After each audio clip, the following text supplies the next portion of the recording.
tant que montagnard, on savait que notre avenir est dans l'éducation. Il faut avoir un diplôme, il faut avoir un moyen de survivre parce qu'il n'y a rien dans les montagnes. La matinale avec Kim sur Beurre FM. Saïd Mahmoudi, vous êtes médecin, vous êtes radiologue, vous êtes PDG d'un des plus grands groupes de santé en Algérie, vous avez une trajectoire incroyable. Et d'ailleurs, docteur, votre histoire commence même avant votre naissance. Vous dites que même avant d'être né, j'étais déjà orphelin. Ça veut dire quoi, ça ? Exactement, ça veut dire que, en fait, je suis issu d'une famille qui a combattu le colonialisme français, donc du grand-père au père. Et moi, justement, je suis né en novembre 60 et mon père est décédé en février 60. Donc à peu près, j'étais un embryon dans le ventre de ma mère quand j'ai perdu mon père. Donc en fait, je suis né orphelin et j'ai appris que j'ai pas de père à l'âge de 5 ans par mes copains, par les enfants du village. Je jouais avec eux. En même temps, votre maman en vous accouchant, en même temps, l'Algérie accouchait de son indépendance. Exactement. C'est un symbole incroyable. Oui, nous sommes le produit de cette histoire. On ne peut pas y échapper. Sincèrement, moi, mon grand-père a été fusillé en 57. J'ai un jeune oncle qui a été tué aussi dans ma en 56. Ma grand-mère aussi a fait 4 ans de prison anti-Fichoun jusqu'à 62. Elle a été torturée, brûlée à l'électricité. D'ailleurs, je vous raconte une anecdote. Quand je suis devenu médecin, il m'est arrivé de l'examiner. Ils m'ont montré son dos. J'ai dit, c'est quoi ça? Il m'a dit, ça, c'est les effets des brûlures électriques. Après, il m'a dit, ça, c'est rien. Je ne peux pas te montrer le reste parce qu'il ne reste plus rien. Alors ça me rappelle une anecdote qu'avec ma propre tante, quand je disais Khaté, parle-moi en français, le seul mot français qu'elle connaissait, c'était Olema. C'était le seul mot qu'elle connaissait et ça rejoint un peu votre histoire. Ma grand-mère, donc, c'est une femme courageuse parce qu'elle a enterré ses enfants, elle a enterré son mari. Après, c'est une histoire que nous avons souffert après l'indépendance parce qu'une famille riche et que la guerre nous a rendus pauvres sur 103, nous n'avons plus rien. Moi, après, heureusement, je suis fier de le dire, que ma grand-mère a eu l'intelligence de marier ma mère à son aîné, qui était divorcé. Donc, à 24 ans, ma mère, elle s'est mariée avec moi. Donc, c'est grâce à lui que peut-être je suis devenu ce que je suis. Donc, il m'a élevé, il m'a protégé avec un autre oncle. Mais ça se fait beaucoup dans la tradition amazigh. C'est-à-dire que quand il y a un décès, etc., le frère aîné ou le frère reprend la protection un peu de son frère, etc. C'est une tradition qui est millénaire. C'est une tradition, mais je pense que ce n'est pas la joie aussi de le faire. Attention. Bien sûr. C'est pas agréable. C'est quelque chose d'incroyable. Alors, je ne sais pas si ceci explique cela, mais vous vouliez être militaire. Oui. C'est quoi? Vous êtes devenu médecin. Oui. Ça fait comment cette bascule? Ça c'est la jeunesse aussi, parce que sincèrement, peut-être c'est génétique aussi, je sais pas. Peut-être j'avais quelque chose dans mon ADN, je peux pas vous expliquer. Donc, quand j'ai eu mon bac à 19 ans, mon objectif, je suis parti à Cherchel, qui était notre caserne nationale, c'est là où la formation des militaires se faisait. Donc j'ai ramené mon dossier, il y avait un parent qui était là-bas comme enseignant, un ancien de la Révolution. J'arrive chez moi avec le dossier, tout le monde commençait à pleurer, ma mère, ma grand-mère, mon oncle, opposition frontale, jamais. Nous connaissons casquette, c'est bon, casquette.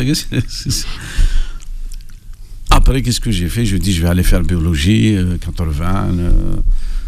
C'est une aventure. Je suis devenu médecin. Et sincèrement, pour vous dire que ma carrière, je l'ai tracée, ou je savais ce qu'elle allait devenir, non. D'ailleurs, on va y venir. Ouais, vous avez parlé du bac, mais une petite anecdote, parce que quand vous étiez en 6e, vous racontez vous rendre à l'examen à 3h du matin, à pied, avec une lampe de poche. Ça dit quoi de votre génération, docteur Mahmoudi? C'était en mai 62, jamais je vais l'oublier, j'avais 12 ans. Moi, j'habitais dans une maison un peu écartée du village. Mes copains, ils étaient 4 ou 5. Donc, on était obligé d'aller passer la 6e, si vous voulez, à 15 km de chez moi. C'est-à-dire dans la Ben Khedda. Il n'y avait pas de transport. Je me rappelle, c'était un signal lumineux qui m'a été envoyé de la montagne. Et j'ai rejoint mes copains. On est parti avec ces lampes. À 6h du matin, on était à Debeka. Et je me rappelle, quand ils ont fait l'appel, nous, on était déjà présents. Et c'est une aventure. Je pense que c'est une époque difficile. On était mal habillés, mal chaussés. mais c'était l'Algérie indépendante, donc il fallait se battre et trouver une place quelque part. Nous, en tant que montagnards, on savait que notre avenir est dans l'éducation. Il faut avoir un diplôme, il faut avoir un moyen de survivre, parce qu'il n'y a rien dans les montagnes. Il n'y a ni agriculture, ni c'est la misère. On sortait d'une misère. Exactement. La Kabylie avait eu droit à tous les fléaux. Exact. Elle a eu la peste, elle a eu le Déjà, il y a eu la typhus, guerre. elle a eu la guerre, elle a eu la misère. La guerre d'indépendance nous a anéantis. Oui. Voilà, Albert Camus rappelle ça dans son livre sur la Kabylie. Alors, vous êtes médecin, vous êtes radiologue, vous êtes une réussite, un modèle de réussite, et vous êtes de passage à Paris à l'occasion d'une grande rencontre. C'est là où on s'est rencontrés, où la communauté algérienne était là, la diaspora algérienne était là, et c'était beaucoup de jeunes. Moi, j'ai vu beaucoup de jeunes, donc vous avez parlé. Donc cette rencontre et la diaspora, vous l'avez toujours portée dans votre cœur. Avant de répondre à votre question, d'abord, je suis sorti de l'anonymat après une émission télévisuelle en Algérie. Donc, une émission qui a duré 1h20. Quelle année? C'est il y a 2 mois. D'accord. Et c'est à partir de cette émission que je suis sorti vraiment de l'anonymat. Je ne savais pas que c'était aussi 20 millions de vues. Et du coup, je reçois une invitation à l'association franco-algérienne à Bobigny. Ils m'ont demandé de venir à l'occasion de novembre, le déclenchement de la révolution en Algérie, de la guerre. Ils m'ont dit, est-ce que vous êtes susceptible de venir nous faire une petite communication, une conférence? Et sincèrement, j'ai été surpris par l'accueil, vous étiez présents. J'ai été surpris par la qualité des invités et surtout par la sérénité. C'était vraiment la jeunesse.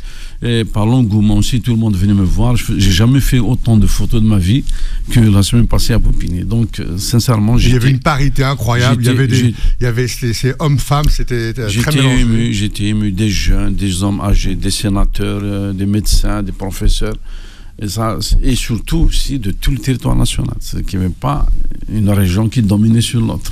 C'est de Ghazaouat. Est-ce que vous êtes senti responsable à ce moment-là, en étant un modèle, un repère? Est-ce que vous avez eu la chair de poule en vous disant, quelque part, je suis une référence, je suis un modèle, donc je dois faire attention? J'ai un message particulier à délivrer. En fait, à mon âge, j'ai 65 ans, je pense que nous sommes un produit de l'indépendance. Moi, j'ai fait mes études en Algérie, j'ai travaillé en Algérie, j'ai réussi en Algérie, j'ai jamais émigré par exemple, j'ai jamais essayé de... Alors ça n'a jamais traversé mon esprit de quitter l'Algérie. C'est comme ça. On est une partie, nous sommes une catégorie à avoir choisi ce chemin qui était difficile, sincèrement, parce qu'on n'était pas sûr d'abord de s'en sortir vivant. Et les embûches étaient nombreuses. Exactement, déjà, et surtout s'en sortir avec la période du terrorisme, ça n'a pas été facile. Donc aujourd'hui, moi personnellement, je me suis retrouvé à apporter un message d'espoir pour les Algériens d'ici et de l'Algérie. Même en parlant à la diaspora, on leur dit, voilà, les choses peuvent se faire chez nous, regardez, on peut réussir. C'est vrai qu'il y a des embûches, mais nous, à un moment donné, on se considère comme des militants et non des investisseurs, parce que nous connaissons les mécanismes de blocage qui sont chez nous.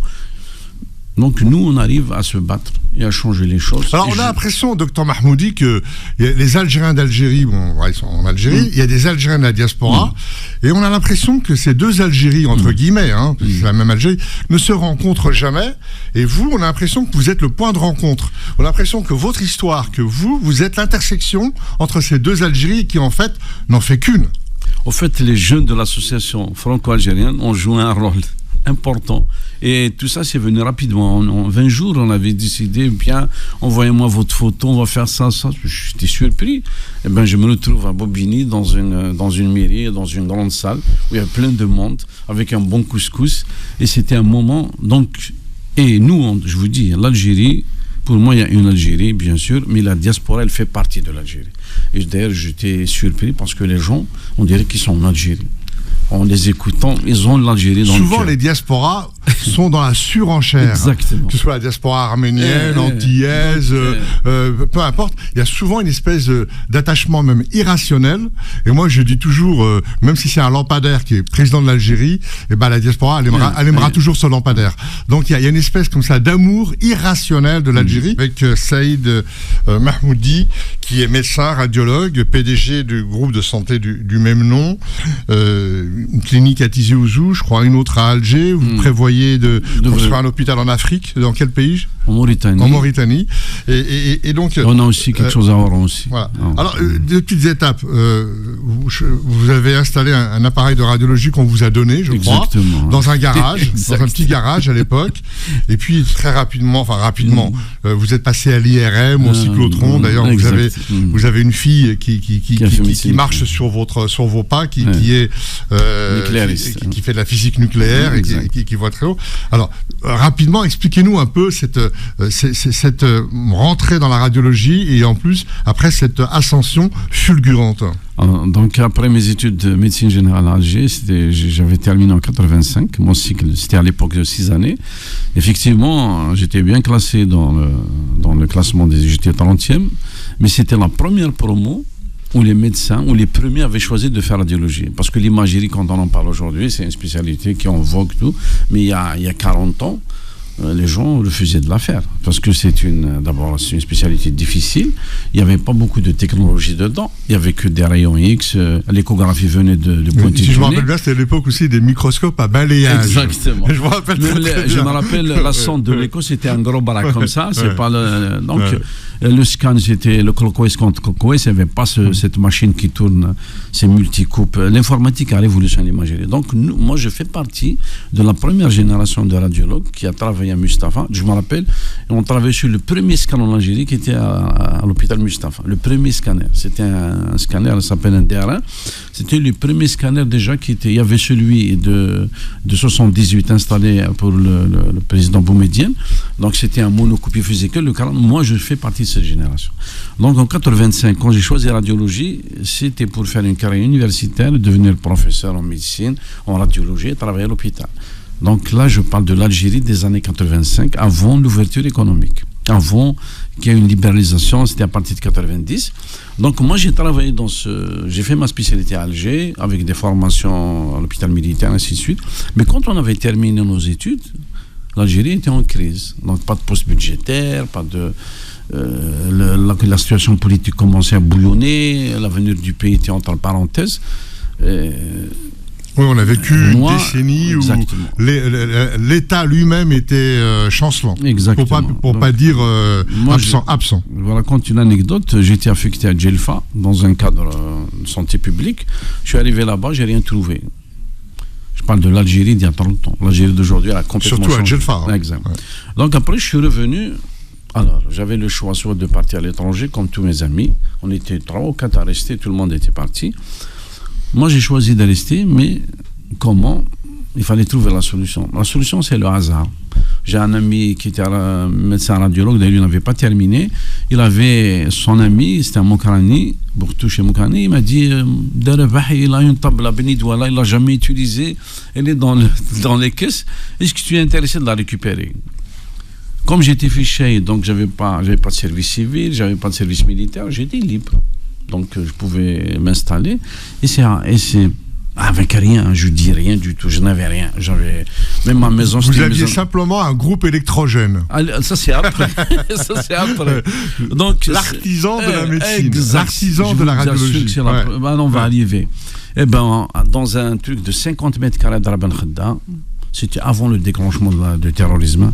Je me suis installé avec l'aide de mes oncles, de mon beau-père, tout. J'ai ramassé un peu d'argent.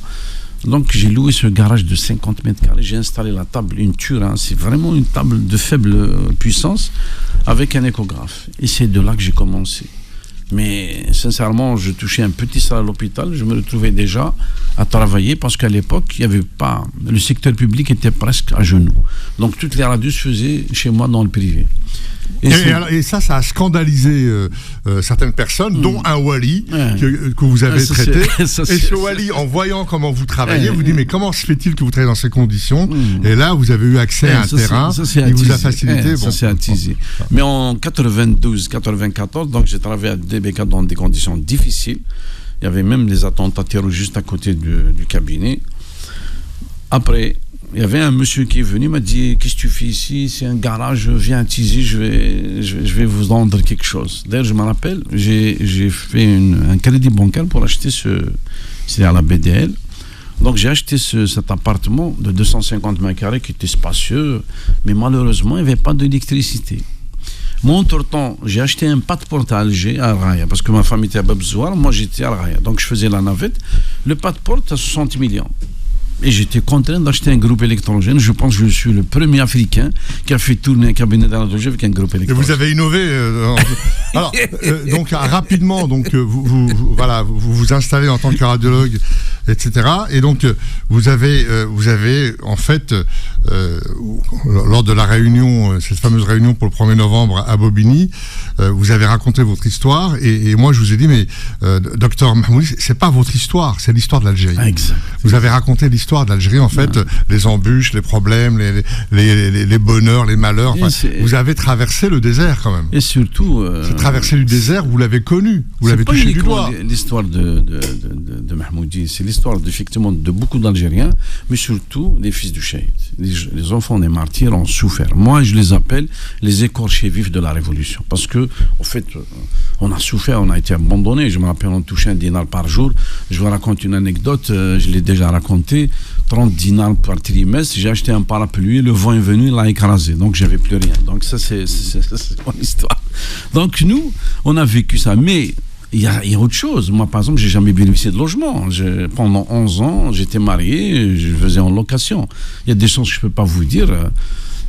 Une fois j'ai été logé chez quelqu'un, j'étais choqué en voyant sa boîte aux lettres, je me suis arraché les cheveux, je vais pas rentrer dans les détails. Donc, on a vécu ça, on a vécu une certaine injustice. D'ailleurs, à un moment donné, j'étais rebelle. Avant 88, j'étais un vrai rebelle. 87, 88, 89, 90. J'étais étudiant, je participais à toutes les protestations. Si vous n'aviez pas été rebelle, vous ne seriez pas là où vous êtes aujourd'hui. Je veux dire que c'est quelque chose de positif. J'étais membre du comité des étudiants. Mais nous, on luttait pour une Algérie. Donc aujourd'hui, vous avez IRM, cyclotron, votre fille suit un peu est sur vos pas.